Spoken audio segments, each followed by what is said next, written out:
Samsung just flipped the script on foldables, and this time, it might actually work. The wider screen makes apps feel natural, and the hinge feels more solid. This could be the foldable that finally clicks. The Galaxy Z Fold 8 Wide is shorter, wider, and built completely different from every Fold before it. This new form factor offers a more natural grip and a wider canvas for multitasking and media. 5 reasons this thing could actually win, and 1 big reason it might not. Let's go.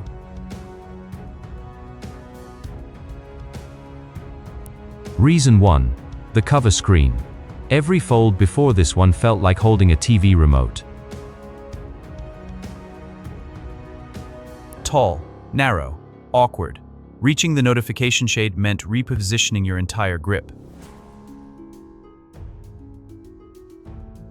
The Fold 8 Wide brings a 5.4-inch cover display that's wider and shorter, closer to a normal phone. This makes one-handed use much more comfortable and intuitive.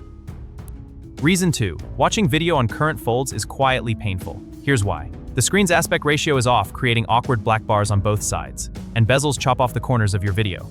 The near-square inner display forces letterboxing on almost everything. Gaming feels cramped. The 7.66-inch 4:3 display changes all of that. Landscape video actually fits. Gaming feels generous. Reason 3. Foldables have always had an identity crisis, phone or tablet. Never quite either. But now, with this, it finally acts like a real tablet. The multitasking, the screen size, it's a game changer. Apps designed for tablets never knew what to do with a square Fold display. Look at the broken layout on the Fold 7. The iPad version is clean and adaptive. The 4:3 ratio is the same canvas developers have been building for on iPad for years. Apps just work. Reason 4. Unfolded, this thing sits at dimensions close to a small memo book.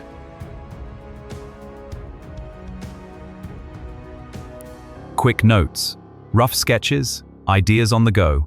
It finally looks the part.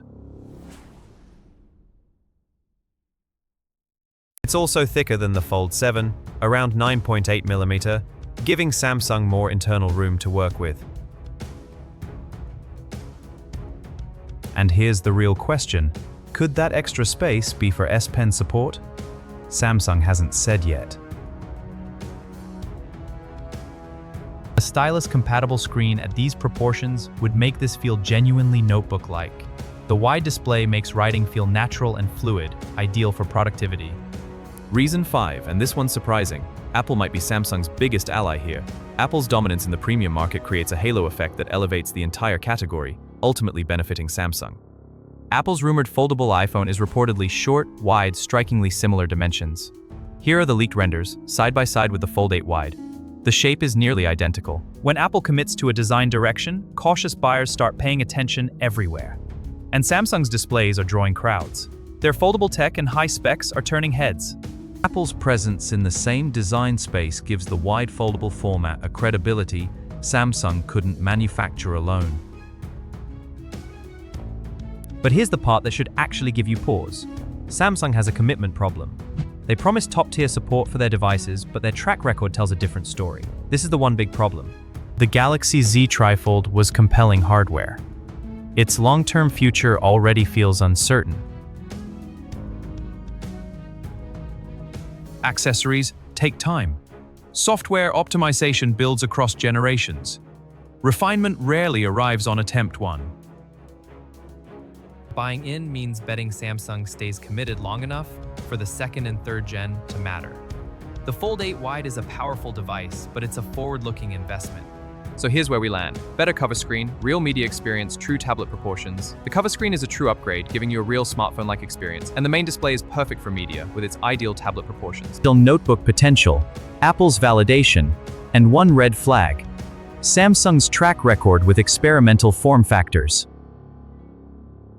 The Fold 8 Wide might be genuinely thoughtful hardware. The question is whether Samsung will treat it that way long-term. When this thing officially launches, I'll have the full breakdown.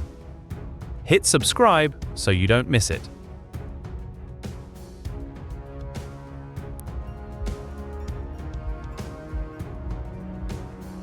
I'll catch you in the next one. Peace out.